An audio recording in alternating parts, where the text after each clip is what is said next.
Hello friends, I'm Sydney Mommy bringing you easy, healthy, traditional recipes which also taste great.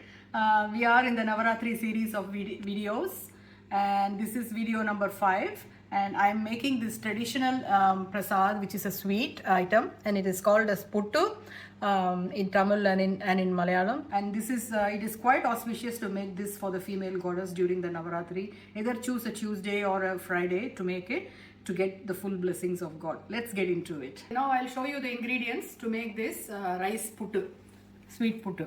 So obviously rice flour. Look, you can actually do it the long method of getting your rice and frying it and then making your own powder. But I prefer these ones these days because it's easy and it is made quite hygienically in machines. So there's no fear of contamination or anything. So I'm taking about 1 scoop of this rice flour and putting it into this. Maybe I'll add another half, 1.5 scoop of this rice. And we need turmeric powder for the color for the puttu, and we need freshly grated coconut, or if you don't have freshly grated, use desiccated coconut. Just add some water and moist it. Then you need the jaggery. So if you're using about 1.5 of the rice flour, take around 1 or less than 1 preferably of the jaggery. If you add too much jaggery, you won't get that nice consistency for the puttu. And of course for the garnish we have the cashew nuts. So it's pretty easy. So the first step is I have some hot water with some turmeric added. So I'm just going to use that to mix with you have to add it very slowly. Okay, so you need a crumbly consistency for the rice flour. So you don't add too much, otherwise it will become like a dough.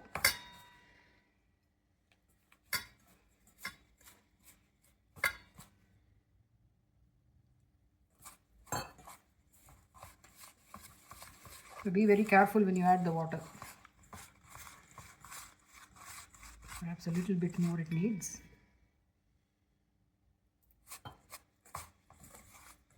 What we are going to do is, once we get it into this crumbled state, we are going to steam it.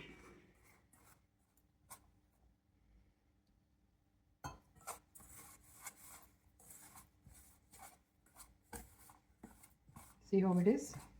You can see the texture now, it's quite crumbly.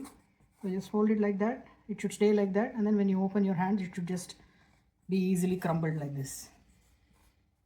Okay, what I do is, for steaming, this is how my grandmother used to do, so I'm doing it. She used to take a cloth, so I've just taken this fresh wipe thing.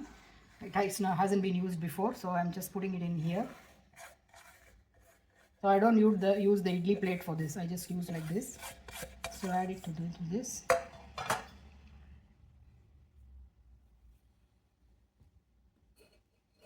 Just wrap it up like that and put it into a basin like this. Okay, now the steaming is done. I've taken it out of the cooker and I've kind of touched it and it looks like it's done. So see how nice it's come out. So we are just going to wait for it to cool down.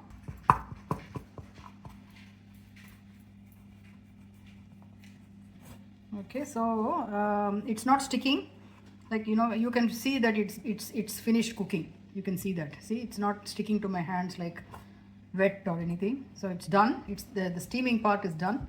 All I'm doing now is, because it's now settled in a lump, I'm going to try to loosen it up and even put it in this. I don't need this cloth anymore.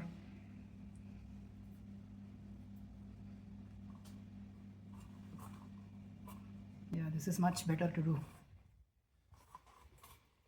So it's got this crumbly thing now still. So that is the main hallmark of it. So now we are going to add the coconut. In the worst case, you can also put it into a blender and dry grind it for a few minutes, for a few seconds, and that will ease out all of these little lumps. So I'm adding about that much, so it doesn't overwhelm. Okay, so when you add too much of the side ingredients, then you lose the main ingredients taste. Okay, let's make the jaggery syrup now. I've got the jaggery here measured out. Just adding some water to the pan so that I can put the jaggery in it.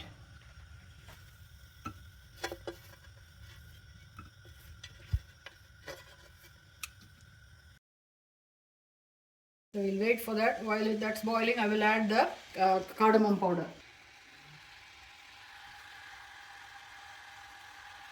See, this jaggery is taking a long time to dissolve.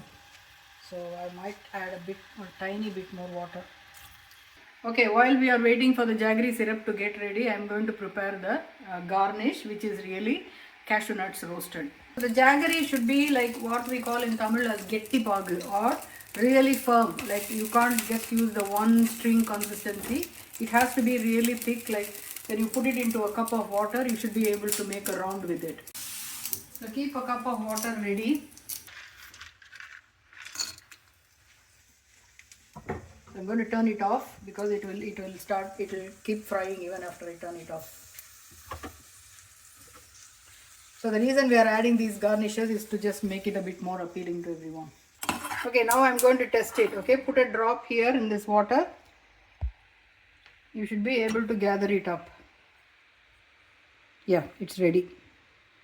See how it's coming into my hand, and I can make a ball out of it.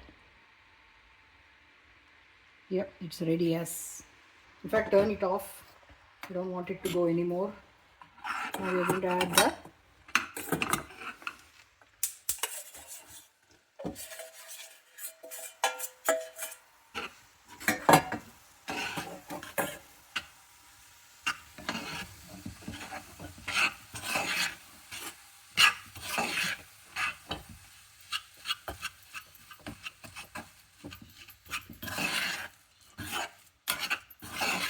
Okay, so this is how it's looking at the moment. I'm not very happy with the consistency. It's still kind of sticking to each other. So I'm going to add this dry desiccated coconut, which doesn't have any moisture and will absorb the excess moisture. Okay, you know how I only added a little bit of coconut when I was making it. So there is room to add a bit more coconut, so which I'm doing now. And what this desiccated coconut will do is go and absorb the excess moisture and give it the consistency that I'm looking for. So this is the reason why I say be careful with the amount of jaggery you use. If it is extra jaggery, then you will struggle with the consistency. So this I am at least able to do something to recover the recipe. But ideally add, so it should be really 1 cup of rice flour and a small bit more than half of the jaggery. Otherwise you're going to end up in this situation. But this has been saved. I'm going to add the cashew nut now. So I'll just give it a little bit of a mix. So there you have it. This is the finished product of the rice puttu with coconut and cashew nuts. If you like this recipe, please subscribe to my channel and like my videos and share with your friends. I'll see you in the next video.